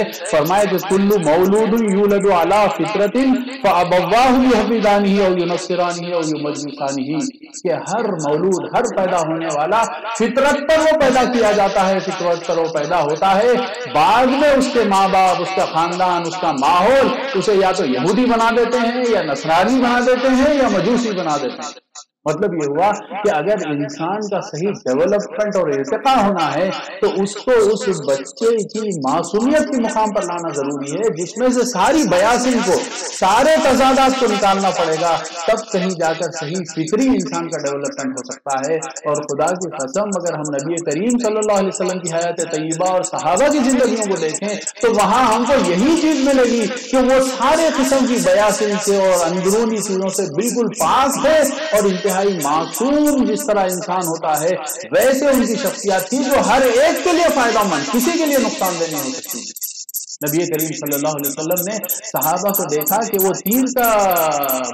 تیر کو نشانے پہ چلانے کی پریکٹس کر رہے ہیں، تو بہت خوشی کی بات ہے، اللہ کے نبی اس کو انکریج کیا کرتے تھے، لیکن دیکھا کہ وہ بکری کے اوپر تیر چلانے کی کوشش کر رہے ہیں تو اللہ کے نبی نے اس کو منع کیا۔ آنکھوں میں آنسو آ گئے صحابہ کے، بولے یہ کیا کر رہے ہیں، یہ ہمیں تعلیم نہیں دی گئی ہے۔ تو یہ انسانی شخصیت کا وہ ماڈل ہے کہ جو انسان فطرت سے قریب ترین ہوتا چلا جائے، یہاں تک کہ اللہ تعالیٰ نے جو فطرت بنائی ہے اس کے مطابق انسان کی زندگی ہو جائے، تب کہیں جا کر انسان اپنے مقصد کو حصول کرنے میں کامیاب ہو سکتا ہے۔ پہلی بات جو میں نے رکھی تھی وہ یہ ہے کہ انسان اپنی حیثیت، اپنے مقام اور اپنی کیفیت کو پہچاننا ہے تو انتہائی ضروری ہے کہ وہ اپنے مقصد زندگی کو طے کرے اور اس کے بعد پھر وہ آگے بڑھ سکتا ہے۔ اب میں اپنی گفتگو کے تیسرے حصے کی طرف آتا ہوں، وہ یہ ہے کہ دوسرے حصے کی طرف کہ اسلام میں عبادت کا کیا تصور ہے۔ بہت مختصر بات کرتے ہوئے میں آگے بڑھوں گا۔ سب سے پہلی بات یہ ہے کہ عبادت کا جو تصور ہمیں قرآن مجید کی آیات سے، نبی کریم صلی اللہ علیہ وسلم کی احادیث سے ملتا ہے، بہت سمپل، بہت جامع اور بہت مکمل ہے۔ وہ یہ ہے کہ انسان مسلمان اللہ تعالیٰ کی اطاعت میں جو کچھ کرتا ہے وہ دراصل عبادت، اللہ تعالیٰ کی مرضی کے مطابق، اس کے حکم کے مطابق، اس کے منشا کے مطابق، نبی کریم حضرت محمد مصطفیٰ صلی اللہ علیہ وسلم کے طریقے کے مطابق انسان جو کچھ کرے گا وہ ساری کی ساری عبادت ہے۔ یقیناً نماز، روزہ، حج، زکوٰۃ عبادت کی اہم ترین شکلیں ہیں، لیکن عبادت کا جو تصور قرآن ہمارے سامنے دیتا ہے وہ صرف ان مراسم عبودیت یا نماز، روزہ، حج، زکوٰۃ تک محدود نہیں، بلکہ ساری زندگی میں عبادت محیط ہے کہ خشوع اور خضوع کے ساتھ اللہ تعالیٰ کے سامنے جھک کر اس کی سامنے اپنے آپ کو کمتر ثابت کرتے ہوئے اس کی خشیت کے ساتھ جو کچھ کرے گا وہ دراصل عبادت ہے۔ علامہ شیخ یوسف القرضاوی رحمۃ اللہ علیہ کہتے ہیں کہ غایت الخضوع مع غایت الحب، یعنی عبادت یہ ہے کہ انسان اللہ تعالیٰ کی بے پناہ محبت کے ساتھ اور اس کے سامنے ذلیل اور کمتر ہو کر خضوع کے ساتھ جو کچھ کرے گا وہ ساری عبادت ہے۔ لسان العرب جو عربی کی بڑی مشہور کتاب ہے، اس میں یہ بات فرمائی گئی کہ طاعت مع الخضوع، یعنی اطاعت کرے انسان خضوع کے ساتھ۔ خشوع اور خضوع کے ساتھ جب انسان اطاعت کرتا ہے تو وہ اللہ تعالیٰ کی عبادت ہے۔ یہی وہ مفہوم ہے کہ نبی کریم صلی اللہ علیہ وسلم نے فرمایا کہ انسان محبت کے ساتھ اپنی بیوی کے منہ میں لقمہ رکھے تو وہ بھی صدقہ۔ یہاں تک بات ارشاد فرمائی کہ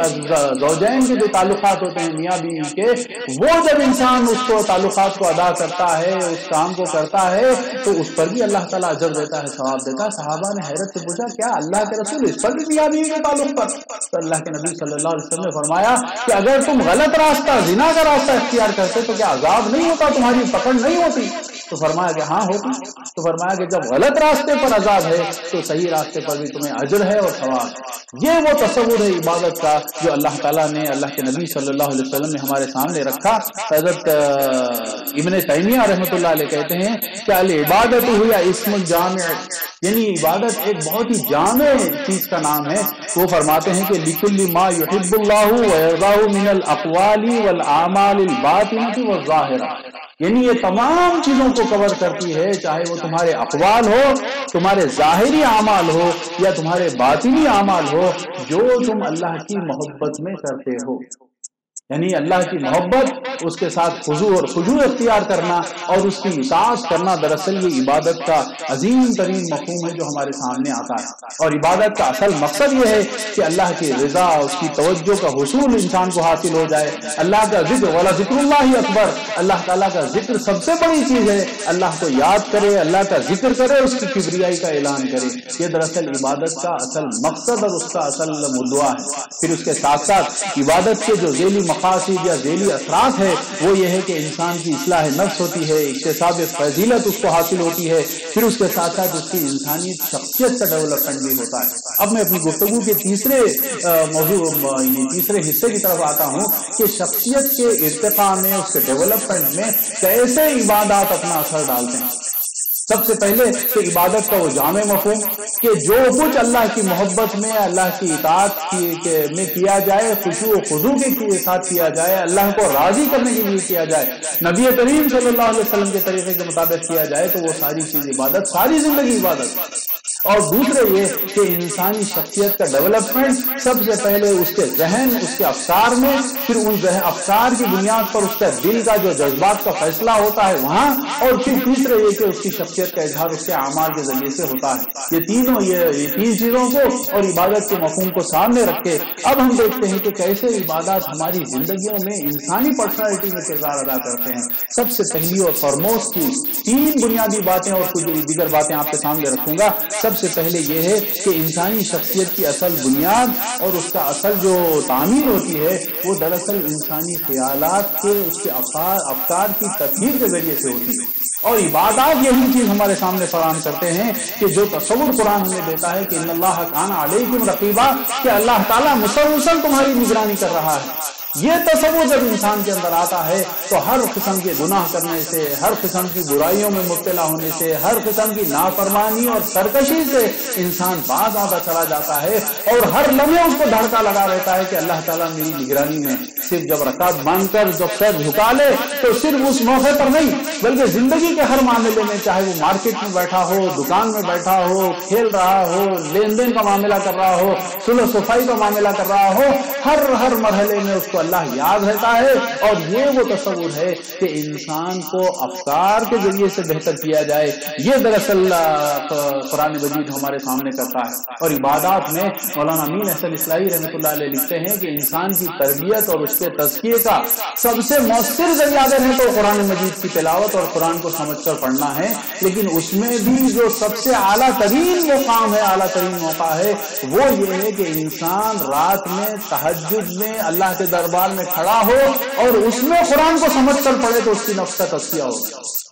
یہ تصور عبادات کا، کہ عبادات میں صرف طوطا مینا کی طرح رکھنے سے ہماری زندگی میں تبدیلیاں نہیں لاتی ہیں، یقیناً اس میں اجر بھی ہے، اس میں ثواب بھی ہے، بغیر سوچے سمجھے پڑھنے پر بھی اللہ رب العالمین بے پناہ اجر دیتا ہے، لیکن اصلاً جو چیز مطلوب ہے وہ یہ ہے کہ ہماری عبادات کا ایک ایک حرف، ایک ایک لفظ سمجھ کر ادا کیا جائے، اور اس کے لیے ضروری ہے کہ صحیح افکار جو قرآن مجید میں اور نبی کریم حضرت محمد صلی اللہ علیہ وسلم کی طرف سے آئے ہیں اس کو ہم زیادہ سے زیادہ اتارتے چلے جائیں، اور خراب چیزوں کو کھرچ کر پکڑ کر نوچ کر ہم باہر نکالتے چلے جائیں۔ اس لیے عبادات میں جو چیز سب سے اہم ہے وہ یہ ہے کہ تلاوت قرآن مجید سمجھ کر، فہم کے ساتھ، غور و فکر کرتے ہوئے قرآن مجید کی تلاوت، یہ دراصل ہماری شخصیت سازی کا اہم ترین ذریعہ ہے، نمبر 1۔ اور نمبر 2 یہ کہ ہماری نیتوں کا صاف کرنا۔ نماز کے لیے جب کھڑے ہوتے ہیں تو ہم یہ اپنے زبان سے ادا کرتے ہیں کہ انی وجہت وجہی للذی فطر السماوات والارض حنیفا وما انا من المشرکین۔ یہ صرف پڑھنے کے لیے اس وقت نہیں، نماز کے لیے مسجد میں داخل ہوں صرف اس وقت نہیں، صرف جب ہم قربانی کریں اس وقت یہ پڑھنے کی آیت اور دعا نہیں ہے، یقیناً وہاں آپ پڑھیے، لیکن یہ ہے کہ اس کو غور و فکر کریں، سوچیں کہ میں آخر کیوں پڑھ رہا ہوں، کس وجہ سے میں یہ کلمات ادا کر رہا ہوں۔ میں یہ ہوں کہ ہر چیز سے کٹ کر، ہر چیز سے قطع تعلق کر میرا رخ سیدھے رب العالمین کی طرف ہے، اس لیے کہ میرا ٹارگیٹ اور میرا مطلع نظر اللہ رب العالمین کو راضی کرنا ہے۔ عبادات کا جب یہ کانسیپٹ اس انداز میں جب ہم عبادات کو بجا لانے کی کوشش کریں گے تو وہ ہماری پرسنالٹی ڈیولپمنٹ کے لیے ضروری ہوگا اور فائدہ مند ہوگا۔ حضرت عمر ابن خطاب کی وہ مشہور ترین حدیث جس سے احادیث کی کتابوں کا آغاز ہوتا ہے، فرماتے ہیں کہ سمعت رسول اللہ صلی اللہ علیہ وسلم یقول انما الاعمال بالنیات، کہ اعمال کا دار و مدار نیتوں پر ہے۔ تو دوسری اہم ترین چیز یہ ہے کہ ہم اپنی نیت کو پیوریفائی کر لیں، انٹینشنز کو پیوریفائی کریں، ہم اپنی نیتوں کو صاف کریں، تب کہیں جا کر ہمیں اپنی شخصیت کا، پرسنالٹی کا ڈیولپمنٹ ہوگا۔ اور یہی وہ چیز ہے جو ساری عبادات ہمیں سکھاتی ہے۔ آپ نماز کو لے لیجئے، آپ قربانی کو لے لیجئے، آپ روزے کو لیجئے یا آپ حج کو لیجئے، یہ ساری چیزوں میں جو چیز ہمیں کامن ملتی ہے اور سب سے پہلے اسٹیپ پر ملتی ہے وہ یہ ہے کہ ہم اپنی نیت کو صاف کر لیں۔ یہاں تک بات بتائی گئی جو حدیث میں ہے، اس کا مفہوم یہ ہے کہ اگر کوئی ریاکاری دوسرے کو دکھانے کے لیے نماز پڑھتا ہے تو گویا وہ شرک کرتا ہے، اس کی نماز قیامت میں اس کے منہ پر مار دی جائے گی اگر وہ اس طرح کی نماز پڑھے گا، دوسروں کو دکھانے کے لیے نماز پڑھے گا۔ مطلب یہ ہوا کہ نیت کی پیوریفیکیشن ہمیں وہاں پر ملتی ہے، اور یہ کسی انسان کے ڈیولپمنٹ کا اہم ترین بنیاد اور اہم ترین ذریعہ ہے۔ اگر ہم خدا نخواستہ کسی کی نیتوں میں کھوٹ ہوگا تو وہ اس کی شخصیت دنیا میں کبھی بھی فائدہ مند نہیں ہو سکتی ہے۔ کسی وقت تو ضرور فائدہ پہنچانے کی کوشش کرے گا، لیکن جب موقع ملے گا تو ایسا ڈنک مارے گا کہ اس کے سامنے والا تلملاتا رہ جائے گا اور بلکہ برداشت بھی شاید نہ کر سکے۔ تو نیتوں کی پاکیزگی انتہائی ضروری ہے۔ غلط اور نقصان دہ نیتوں سے نجات، نتیجتاً ہر ایک کی بھلائی، ہر ایک کی فکر، ہر ایک کے لیے نفع بخش ہونا، یہ دراصل وہ اندرونی تبدیلی ہے جو ساری عبادات ہمیں سکھاتی ہیں۔ ہر عبادت سے پہلے انسان کے لیے ضروری ہے کہ وہ رجوع ہو جائے اللہ کی طرف، اللہ کی طرف مڑے، اللہ کی طرف رخ کر لے اور اسی کو اپنا مطمع نظر بنا لے۔ جیسا کہ میں نے آپ کے سامنے کہا کہ ہم یہ کہتے ہیں کہ انی وجہت وجہی للذی فطر السماوات والارض حنیفا وما انا من المشرکین، میں ہر چیز سے کٹ کر حنیف ہو گیا، یکسو ہو گیا اللہ رب العالمین کے لیے۔ یہ عبادات میں دوسری جو بنیادی چیز ہے وہ ہمارے سامنے آتی ہے۔ عبادات کے ذریعے سے تیسری اہم چیز جو شخصیت کے ارتقاء میں ڈیولپمنٹ کا ذریعہ ہوتی ہے، وہ بنیادی اور اہم چیز وہ یہ ہے کہ ہر عبادت کو احسن طریقے سے، ایکسلنس کے ساتھ ادا کرنا، یہ بھی ہمیں عبادات سکھاتی ہے۔ عبادات کو ہم صرف جیسے حدیث میں آیا ہے کوا جیسے ٹھونگ مارتا ہے ویسے دھڑا دھڑ سجدے اور رکوع کر اٹھ جائیں، تو اللہ کے نبی صلی اللہ علیہ وسلم کے فرمان کے مطابق وہ کوئی نماز صحیح نماز نہیں۔ ٹھہر کر پڑھو، ورتل القرآن ترتیلا، قرآن پڑھو تو ٹھہر کر پڑھو، نماز پڑھو تو اس کے ایک ایک رکن کو پورے اطمینان کے ساتھ ٹھہر کر بہتر سے بہتر طریقے سے ادا کرو۔ اور وہ مشہور حدیث جسے حدیث جبریل کے نام سے یاد کیا جاتا ہے، اس کا ایک چھوٹا سا حصہ جس میں حضرت جبریل نے سوال کیا کہ اے اللہ کے نبی احسان کیا ہے؟ تو اللہ کے نبی صلی اللہ علیہ وسلم ارشاد فرمایا الاحسان ان تعبد اللہ کانک تراہ فان لم تکن تراہ فانہ یراک، یعنی یہ عبادت ہمیں ایسے عظیم ترین مقام پر پہنچاتی ہے کہ جہاں انسان یہ محسوس کرنے لگتا ہے کہ وہ رب العالمین سے ملاقات کر رہا ہے، رب العالمین کو دیکھ رہا ہے۔ اس مقام پر جب انسان پہنچتا ہے تو اس کی شخصیت میں غیر معمولی تبدیلی آتی ہے، اس کی شخصیت کا ایسا ڈیولپمنٹ ہوتا ہے کہ وہ ساری انسانیت کے لیے سراسر نفع بخش بن جاتی ہے۔ اور پھر فرمایا کہ اگر تم اس مقام پر نہ پہنچو تو کم از کم تمہاری یہ کیفیت ہونی چاہیے کہ تم یہ محسوس کرو کہ اللہ تعالیٰ تمہیں دیکھ رہا ہے۔ اور جب کوئی فرد یہ محسوس کرے کہ میرا مالک، میرا خالق ساری انسانیت کا نہیں، ساری دنیا کا نہیں بلکہ سارے جہاں کا خالق اور مالک مجھے دیکھ رہا ہے، تو اس کی کیا کیفیت ہوگی، اس کی نماز میں، اس کی زکوٰۃ میں، اس کی عبادتوں میں، اس کی زندگی میں کیسے بہتری آئے گی، کیسا ڈیولپمنٹ ہوگا۔ یہ دراصل ہمیں عبادات سکھاتی ہیں۔ اور یہاں پر حدیث میں جو لفظ آیا ہے بعض وقت ہم جلدی میں اس کا ترجمہ نماز کر دیتے ہیں، لیکن یہاں پر فرمایا کہ ان تعبد اللہ، جب تم اللہ کی عبادت کرو، اور عبادت کا مفہوم ابھی میں نے مختصراً آپ کے سامنے رکھا کہ اللہ کی اطاعت میں، اس کی محبت میں، خشوع و خضوع کے ساتھ جو کچھ کیا جائے وہ عبادت ہے۔ مطلب یہ ہوا کہ انسان زندگی کے ہر عمل کو بہترین انداز میں ادا کرنے کی کوشش کرے۔ اگر وہ کہیں جاب کرتا ہے تو اس کی بہتر انسان ہونے کا ہماری عبادات یہ تصور رکھتی ہے، یہ ہمیں میسج ہماری عبادات دیتی ہیں کہ تم جو جاب کرو، جو کام کا وعدہ کرو، جو کام کا تم کانٹریکٹ کرو، اس کی بھی بیسٹ انداز میں ادا کرنے کی کوشش کرو کہ تمہاری کمپنی میں کوئی آدمی تم پر انگلی نہ اٹھا سکے۔ یہ تنخواہ تو لے رہا ہے لیکن کام نہیں کرتا ہے۔ پھر جب اللہ کے دربار میں کھڑے ہو جاؤ، اللہ کی طرف رجوع کرو، تو پھر اسی اعلیٰ انداز میں، اسی اونچے اور دی بیسٹ ایکسلنٹ انداز میں تم اللہ کی عبادت کرو۔ یہ وہ راستہ ہے جو عبادات ہمیں سکھاتی ہیں۔ تین جو بنیادی باتیں ہیں، نمبر ایک یہ کہ ذہن، فکر اور اس کے اندر وہ صحیح خیالات کا اترنا قرآن سے اور اللہ کے نبی صلی اللہ علیہ وسلم سے۔ اس لیے قرآن مجید کی بار بار تلاوت، روزانہ صبح تلاوت، شام تلاوت، اٹھتے تلاوت، بیٹھتے ہوئے تلاوت، یعنی گویا قرآن کے سائے میں زندگی گزارنا افکار کو بہتر کرنے کا ذریعہ، اور خصوصاً نماز میں سمجھ کر قرآن کو پڑھنا کہ نبی کریم صلی اللہ علیہ وسلم کے ارشادات۔ یہ نمبر ایک کہ ہم اپنے ذہنی غذا کو، فکری غذا کو صحیح کریں، اور خاص طور سے آج کے اس ولگر ماحول میں جہاں پر ہر قسم کی بے حیائی، برائی اور لچر چیزوں کا اتنا عام ہو گیا ہے کہ انسان آنکھیں بند کر لے تو کام سے آ جائے گا، کان بند کر لے تو کسی اور ذریعے سے آ جائے گا، اور بڑے بڑے فلمی ٹاکیز تو ختم ہو گئے اور ابھی اپنے گھر میں موبائل کے ذریعے سے وہ ساری چیزیں آ رہی ہیں۔ ایسے ماحول میں تو اور زیادہ ضروری ہے کہ ہم صحیح افکار اور خیالات اپنے ذہن اور قلب کے اندر اتاریں، نمبر ایک۔ نمبر دو، نیتوں کی اصلاح، اور نمبر تین یہ ہے کہ عبادات ہمیں سکھاتی ہیں کہ ہر کام کو احسن طریقے سے کیا جائے۔ اب اس کے ساتھ ساتھ کچھ اور پہلو میں آپ کے سامنے رکھتا ہوں جو عبادات کے ذریعے سے ہمیں ملتی ہے۔ نمبر ایک، اس میں ایک چیز یہ کہ بے حیائی اور برائی سے نجات۔ اللہ تعالیٰ ارشاد فرماتے ہیں کہ اتل ما اوحی الیک من الکتاب واقم الصلاۃ ان الصلاۃ تنہی عن الفحشاء والمنکر ولذکر اللہ اکبر واللہ یعلم ما تصنعون۔ کہ اے نبی صلی اللہ علیہ وسلم اس کتاب کی آپ تلاوت کیجئے جو آپ کی طرف بھیجی گئی ہے، وحی کے ذریعے بھیجی گئی ہے، اور نماز قائم کرو، یقیناً نماز فحش اور برے کاموں سے روکتی۔ یہ انسانی شخصیت کے ڈیولپمنٹ کا، جیسا ابتدا سے میں بار بار یہ بات کہہ رہا ہوں کہ انتہائی اہم ذریعہ ہے کہ جو خراب چیزیں ہیں، جو نیگیٹو چیزیں ہیں، جو منفی چیزیں ہیں، اس کو باہر نکالا جائے۔ اور نماز اگر صحیح اسپرٹ کے ساتھ، اس کی جو روح ہے اس کے ساتھ ادا کی جائے، اللہ سے محبت میں، اللہ کو راضی کرنے کے لیے ادا کیا جائے، ایسے ادا کیا جائے کہ جیسے محسوس ہو کہ میں اللہ سے ملاقات کر رہا ہوں، اللہ کو دیکھ رہا ہوں، یا کم از کم یہ کہ اللہ مجھے دیکھ رہا ہے، تو ایسی نماز یقیناً برائیوں سے روک دے گی،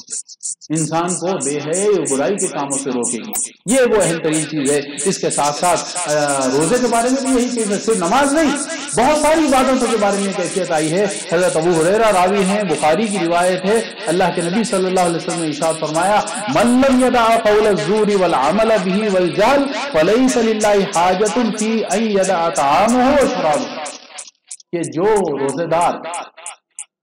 جھوٹ نہیں چھوڑتا، جھوٹ پر عمل نہیں چھوڑتا، اللہ تعالیٰ کو کوئی حاجت نہیں ہے کہ وہ پیاسا رہتا ہے یا بھوکا رہتا ہے۔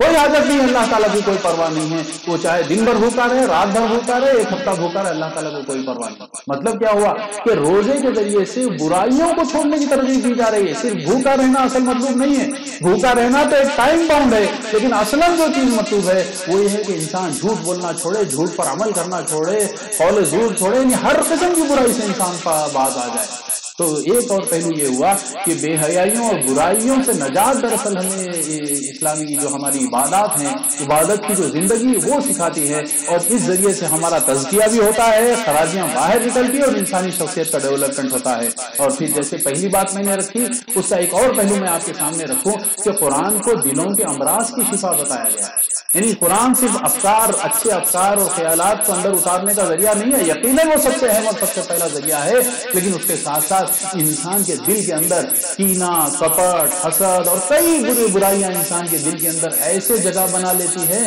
جیسے کوئی زمین پر آبادی جگہ بنا لیتی ہے، جیسے کسی جنگل میں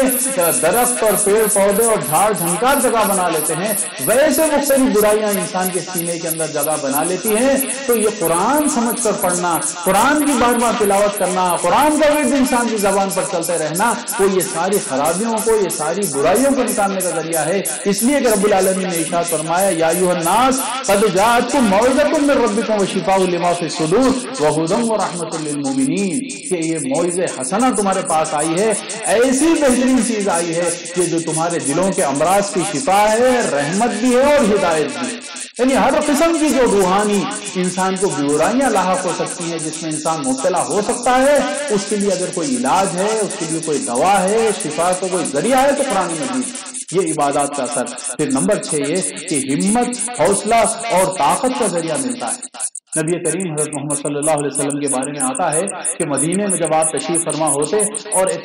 سے گھٹائیں، ابر اور بادل مدینے پر چڑھ آتے، تو اللہ کے نبی صلی اللہ علیہ وسلم فوراً نماز کے لیے کھڑے ہو جاتے اور اللہ تعالیٰ سے استعانت اور طاقت کی دعا طلب کرتے، اور وہاں سکون قلب تلاش کرتے۔ مطلب یہ ہوا کہ اللہ تعالیٰ کی عبادت اگر انسان صحیح اسپرٹ اور صحیح توجہ کے ساتھ کرے، آمادگی کے ساتھ کرے، تو اس کے لیے تقویت کا، قوت کا، ہمت کا، حوصلے کا ذریعہ ہوتا ہے۔ اور آج جس ماحول میں ہم زندگی گزار رہے ہیں، انسانی شخصیت کو ڈیمیج کرنے والی سب سے بڑی جو چیز نظر آتی ہے وہ یہ ہے کہ انسان پست ہمت ہو جائے، انسان ہمت ہار جائے تو اس کی پرسنالٹی ختم ہو جاتی ہے، چاہے اس کے اندر خوبیاں کتنی ہی کیوں نہ ہو۔ لیکن وہ قوت، وہ طاقت، وہ ہمت، وہ حوصلہ کہاں سے ملے گا؟ تو نبی کریم صلی اللہ علیہ وسلم کے طرز عمل سے، آپ کی سنت مبارکہ سے اور قرآن مجید کے ذریعے سے معلوم ہوتا ہے کہ وہ چیز عبادت کے ذریعے سے ہمیں ملے گی، اللہ کی مدد، اللہ کی استعانت حاصل ہوگی تو وہ نماز کے ذریعے سے حاصل ہوگی۔ یا ایھا الذین آمنوا استعینوا بالصبر والصلاۃ ان اللہ مع الصابرین، کہ اے لوگوں اللہ کی مدد طلب کرو، استعانت طلب کرو، اے لوگوں جو ایمان لائے ہو، صبر سے اور نماز کے ذریعے سے اللہ کی استعانت اور اللہ کی مدد طلب کرو۔ یعنی مطلب یہ ہوا کہ شدید قسم کے ماحول میں اگر ہمت ہونا ہے، حوصلہ ہونا ہے، طاقت اور قوت ہونا ہے، تو اس کے لیے نمبر 1 صبر اور نمبر 2 نماز کے ذریعے سے مدد حاصل کرو۔ یہ عبادات ہے جو ہمیں میدان میں کھڑا کرنے اور باطل کا مقابلہ کرنے اور اس کو چیلنج کرنے کے لیے تیار کرتی ہے۔ اور پھر پوائنٹ نمبر 7 یہ کہ زندگی میں نظم و ضبط بھی آتا ہے۔ آج کی جو جدید پرسنالٹی ڈیولپمنٹ ہے اس میں آپ دیکھیں گے تو اس پر بہت زور دیا جاتا ہے کہ انسان ویل آرگنائزڈ ہو، انسان بہت پلانڈ انداز کے اندر کام کرے۔ تو میں یہ کہوں گا کہ ہماری نماز، ہمارا روزہ، ہمارا حج، ہماری زکوٰۃ، یہ ساری چیزیں انسان کو ویل پلانڈ انداز میں، آرگنائزڈ انداز میں کام کرنے کی دعوت دیتی ہے۔ ابھی پتہ نہیں ماحول کیا ہو، آج سے 20-25 سال پہلے میں سعودی عرب میں کچھ وقت تھا تو وہاں پر نماز کے اوقات میں اذان ہوتے ہی سارا مارکیٹ بند کر دیا جاتا، تو وہاں پر لوگ اس طرح آرگنائز کرتے کہ ایون داڑھی بنانے والا حجام بھی کسی کو اپنے کرسی پر نہیں بٹھاتا، بولتا کہ حضرت نماز کے لیے 10 منٹ باقی ہے، آپ کا کام مکمل نہیں ہوگا، آدھا کام ہوگا، لہذا نماز کے بعد آئیے۔ مطلب یہ ہوا کہ ہماری یہ جو ساری عبادت کی ایکٹیویٹی ہے وہ ہمیں ویل آرگنائز بناتی ہے، پلانڈ ہمیں بناتی ہے، اور اس پلان کے مطابق زندگی گزارنے کی ہمیں تربیت دیتی ہے۔ اور اگر انسان نماز کے بارے میں بہت فکر مند ہو، حساس ہو، زکوٰۃ ادا کرنے کے بارے میں فکر مند اور حساس ہو، حج کو جائے تو اس کے ایک ایک رکن کو ادا کرنے کے بارے میں فکر مند اور حساس ہو، روزے کے بارے میں، رمضان کے بارے میں فکر مند اور حساس ہو، تو اسے وہ تربیت اور وہ پرسنالٹی اس کی ڈیولپ ہوگی جو زندگی کے سارے معاملات میں فکر مند بھی ہوگا، حساس بھی ہوگا، ویل آرگنائز بھی ہوگا، اور نظم و ضبط کے مطابق کام کرنے کا عادی ہوگا۔ فرمایا کہ فَإِذَا قَضَيْتُمُ الصَّلَاةَ فاذكروا اللَّهَ قِيَامًا وَقُعُودًا وَعَلَى جُنُوبِكُمْ فَإِذَا اطْمَأْنَنْتُمْ فَأَقِيمُوا الصَّلَاةَ إِنَّ الصَّلَاةَ كَانَتْ عَلَى الْمُؤْمِنِينَ كِتَابًا مَّوْقُوتًا۔ یعنی نماز ایسی نہیں ہے کہ تم جب چاہے 5 نمازوں کو ادا کر لو، دن میں صبح کر لو یا دوپہر میں کر لو یا رات میں کر لو، نہیں، وہ تو کتاباً موقوتا، یعنی پابندی وقت کے ساتھ ادا کرنے کی تمہیں تلقین کی گئی ہے، اور اسی وقت پر اسے ادا کرنا ہے۔ یا تو ابتدائی وقت طے کر دیا گیا اور انتہائی وقت طے کر دیا گیا، یہ دو کے باہر کریں گے تو تمہاری نماز تو ادا نہیں ہوگی، پھر اس کے بعد قضا شمار ہو جائے گی۔ تو یہ چیز ہے جو ہمیں ایک اہم تربیت دیتی ہے۔ ایک 8واں پوائنٹ یہ ہے کہ پاکی صفائی کی تربیت بھی ہمیں ہماری عبادات دیتی ہے۔ کوئی عبادت دنیا میں اور مذاہب ہو سکتے ہیں کہ جن کی ساری عبادتیں گندگی اور کچرا اور فلاں کے اندر ملوث ہو سکتی ہیں، لیکن اسلام نے، قرآن میں، نبی کریم حضرت محمد صلی اللہ علیہ وسلم نے جو ہمیں تربیت دی، جو تلقین دی کہ نماز کو پاکی صفائی کے ساتھ جوڑا، اور جو انسان ظاہری پاکی صفائی اختیار نہیں کر سکتا ہے اس کے بارے میں ایک ایسی توقع کی جا سکتی ہے کہ اس کا دل پاک ہوگا، اس کے خیالات پاک ہوں گے۔ دل اور خیالات پاک ہوں گے تو لازماً اس کا اثر یہ ہوگا کہ اس کا اپنا اطراف کا ماحول بھی پاک ہوگا، اس کا اپنا اطراف کا ماحول بھی صفائی کا ہوگا۔ یعنی یہ فرمایا کہ طہور شطر الایمان، کہ یعنی پاکی آدھا دین ہے، دین کا ایک اہم جز، دین کا ایک اہم حصہ ہے۔ اور پھر یہ فرمایا کہ لا یمسہ الا المطہرون، قرآن کو جو اللہ تعالیٰ نے لوح محفوظ میں رکھا ہے وہاں اس کو کوئی ایسا ویسے لوگ نہیں چھو سکتے، انتہائی پاک فرشتے اس کو چھوتے ہیں۔ اور پھر یہی تربیت ہمیں عبادات کے ذریعے سے ملتی ہے۔ نماز پڑھنا ہو تو وضو کرو، وضو سے پہلے اگر غسل کی حاجت ہو تو غسل کرو۔ کوئی اور عبادات جو اللہ کے دربار میں خاص حاضر ہونے کے انداز میں کی جاتی ہے اس کے لیے ضروری ہے کہ پاکی اور صفائی کو اختیار کیا جائے۔ اور آج کے پرسنالٹی ڈیولپمنٹ کی جو جدید سائنس ہے اس میں بھی بڑی اہمیت دی جاتی ہے کہ یہ پاکی، صفائی اور سسٹمیٹک کام کرنے کی بڑی اہمیت دی جاتی ہے، اور یہ چیز ہمیں نماز سکھاتی ہے۔ پھر اس کے ساتھ ساتھ انسانی شخصیت کا ایک اور بڑا اہم حصہ جس کے بغیر انسانی شخصیت پروان نہیں چڑھ سکتی ہے، وہ ہے انسان کا ضبط نفس۔